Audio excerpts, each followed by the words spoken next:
In this video, you will learn how to use SimilarWeb Chrome extension. First, open the Chrome Web Store and search for SimilarWeb. Go directly to the SimilarWeb Chrome extension page. Click on Add to Chrome and confirm by clicking Add Extension. Once installed, the SimilarWeb icon will appear in the top right corner of your Chrome browser. Click on the top right corner to open the icon and the extension.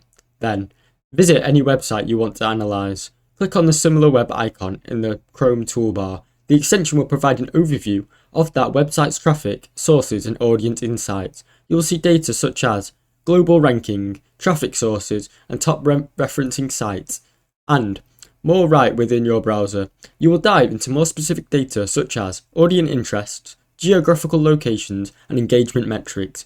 It will give you a snapshot of the website's performance without leaving you in your browser. The extension is great for a quick competitor analysis by showing instantly the traffic related data for any website that you can visit.